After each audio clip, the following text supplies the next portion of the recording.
Indian hotels Bharat की leading hospitality company है और 12 देशों में 100 से ज़्यादा शहरों में कंपनी की ऑलरेडी मौजूदगी है। वहाँ पर होटल्स हैं और ब्रांड ऐसे हैं कि जिनको आप नाम से जानते पहचानते हैं, परिचय की ज़रूरत नहीं है।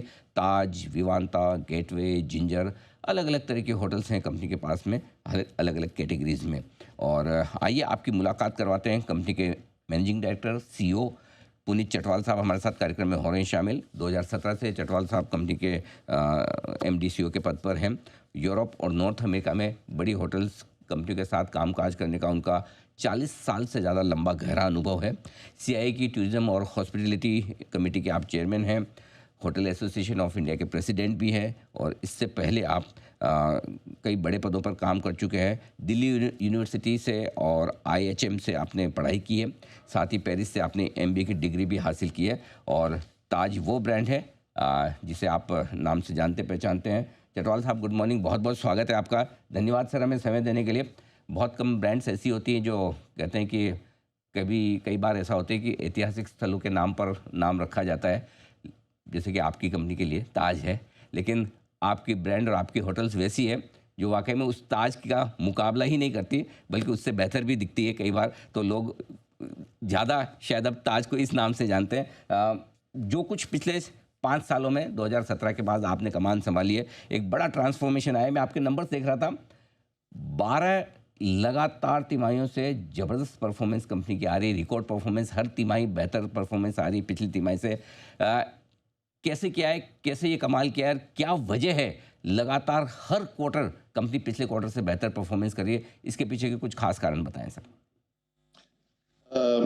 Good morning. एक तो आपका सबसे इम्पोर्टेंट जो आपने बोला, ब्रांड बहुत इम्पोर्टेंट है। जी। तो ताज जो ब्रांड है ये सिर्फ हमारे लिए टाटा ग्रुप में ही नहीं, पूरे देश का एक क्राउन जूअल जिसे कहते हैं, और एक ऐसा ब्रांड है जो देश में ही नहीं पूरे विदेश में अपनी सर्विस और ब्रांड के लिए और अपने फिलॉसफी के लिए बहुत जाना जाता है। नंबर वन तो ये होता है कि जो ब्रांडस्केप जो है दैट इज एक फाउंडेशन की तरह है, जो आपकी जो नींव रखी जाती है किसी भी बिजनेस मॉडल के लिए, उसकी नींव बहुत स्ट्रांग होनी चाहिए। तो हमारे जो ब्रांड्स हैं, एक तो ये बहुत स्ट्रांग है, कई नए री इमेजिन करके हमने रीलॉन्च किए हैं, पर आस्ते आस्ते आप देखेंगे उनकी कंट्रीब्यूशन भी बढ़ती जाएगी।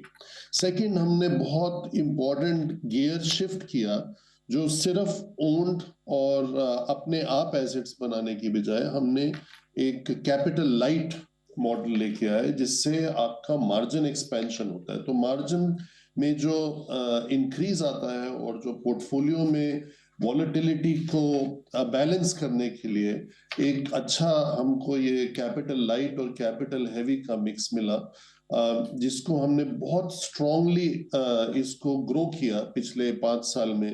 और ऑलमोस्ट 200 से ज्यादा कॉन्ट्रैक्ट हमने साइन किए, 120 के करीब नए होटल्स खोल दिए। तो उससे काफी फर्क पड़ा। फिर हमने डाइवर्सिफाई किया, होम स्टे से लेके होम डिलीवरी बिजनेस से लेके, और बहुत ज्यादा फोकस किया एक जिंजर ब्रांड पे, जो जिसके लिए 600 मिलियन आबादी इंडिया की बहुत इंपॉर्टेंट क्लाइंटेल है। तो ऐसे कई चीजें हैं जो हमने करी। एक नया कैपिटल स्ट्रक्चर बनाया, जो पहले एक कंपनी में इतना ज्यादा डेट था, उसको डेट को खत्म करके अब आज की डेट में हम कैश रिच कंपनी है।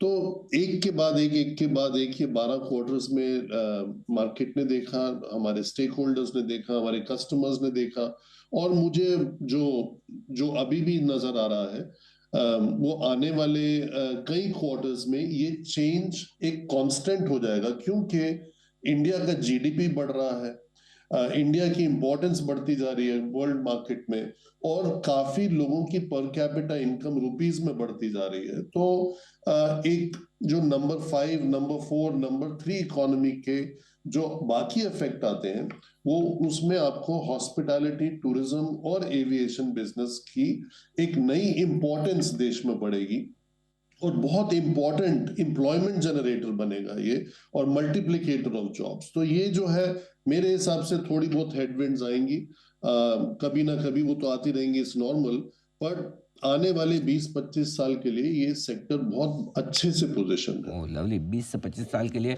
बहुत स्ट्रॉन्ग आउटलुक है और पिछले 5 साल तो बहुत ही ज़बरदस्त रहे चटवाल साहब। और जैसा आप बता भी रहे थे कि भारत की बड़ी आबादी है जो इंस्पायर करती है ताज में ठहरने रुकने के लिए।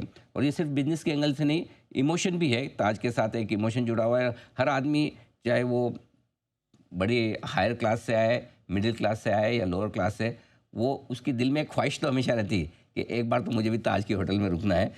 और वो आप पूरा कर रहे हैं। ये तिमाही के नतीजे इस पर आता हूँ। इस तिमाही में भी और पूरा वित्त वर्ष 2025 पूरा फाइनेंशियल ईयर बहुत दमदार रहा है कंपनी की परफॉर्मेंस के लिए।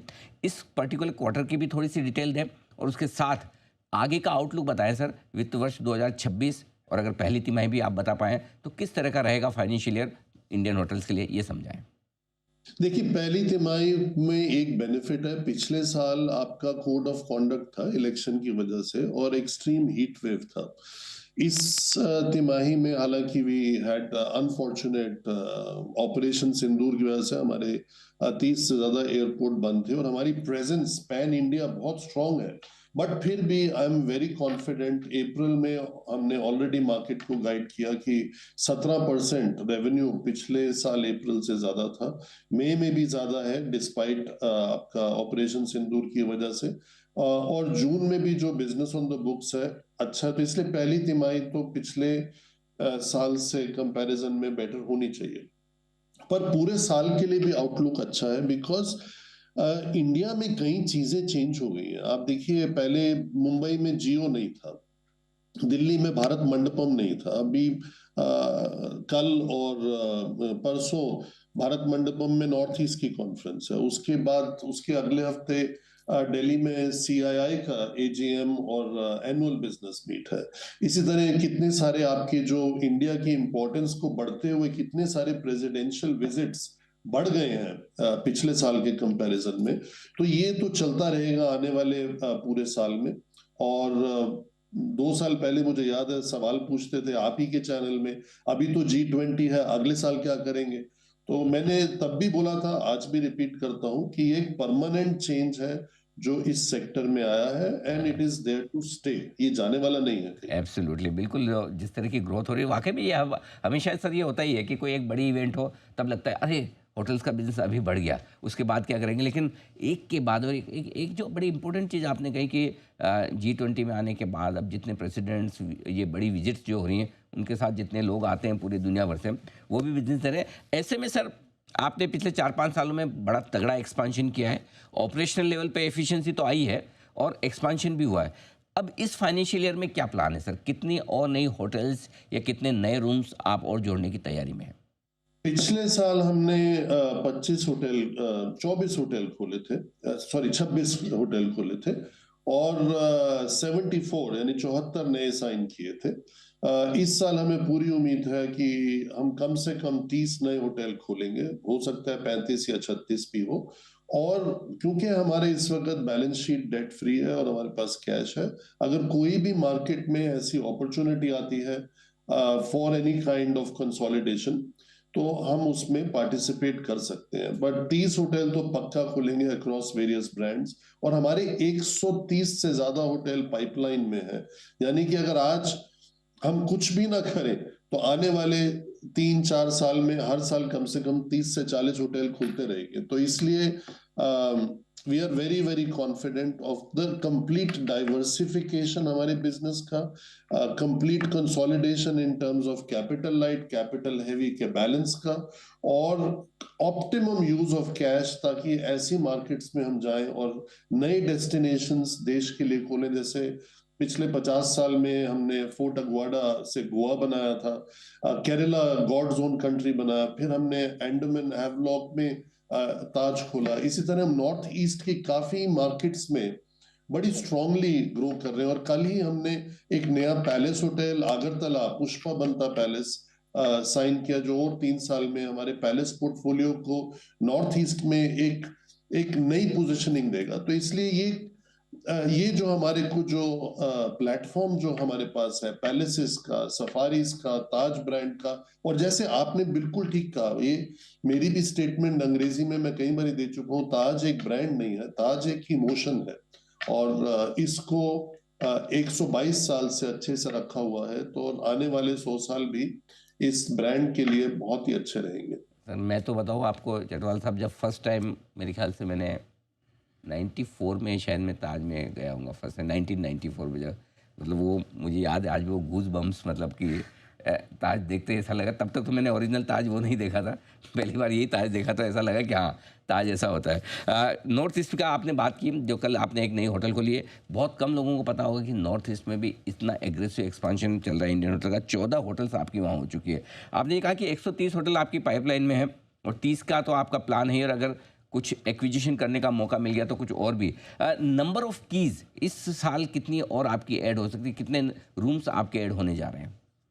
कम से कम 3000 कमरे तो मिनिमम 30 होटल से आएंगे ही, 3500 समझ के चलिए। और हमारी कोशिश ये रहेगी कि 4 से 5000 कमरे हम ऐड करें। बट इंडिया में ना ये हमारे को थोड़ा सा चेंज लाना पड़ेगा। ये वेस्टर्न वर्ल्ड के लिए मेट्रिक नंबर ऑफ रूम्स और आपका कितना रेट और ऑक्यूपेंसी, ये सिर्फ हमारा 50% ऑफ द बिजनेस है। बाकी जो हमारे जो बहुत इंपॉर्टेंट है, इस साल कम से कम 15 वेडिंग डेट्स हैं, जो कि शादी के जो जिसे कहते हैं कि जो खास जो होली डेज हैं, वो 15 दिन इस साल ज्यादा है। और wedding business is very strong in India, ये एक इंडिया की स्पेशलिटी है।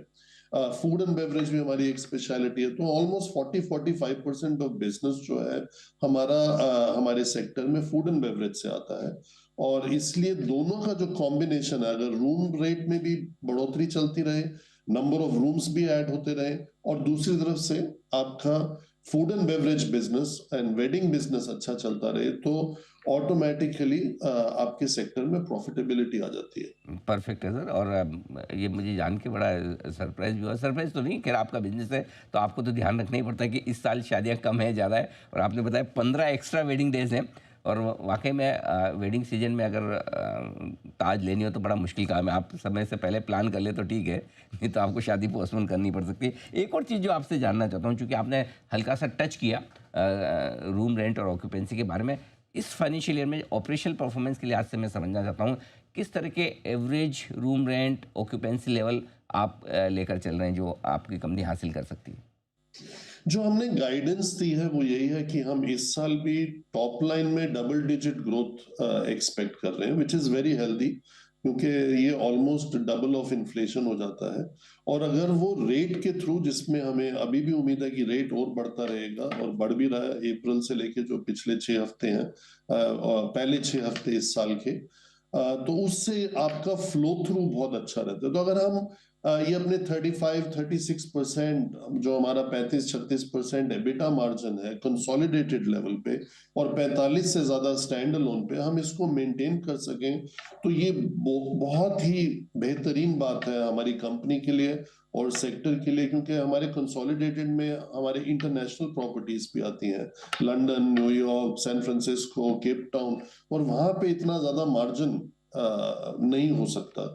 तो इसलिए हम अगर 35 प्लस मार्जिन मेंटेन कर सकें तो ये बहुत ही बेहतरीन रहेगा। क्योंकि अगर आप 2009 से लेके 2017 तक का एवरेज लेते हैं एबिटा मार्जिन का, जो हमने रिपोर्ट किए रिजल्ट्स, तब वो 13% भी नहीं था।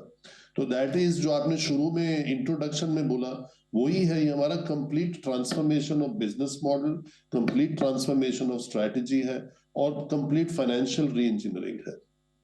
Okay, perfect sir. मैं इंटरनेशनल बिजनेस पे ही आपसे पूछना चाहता था, आपने जवाब भी दिया।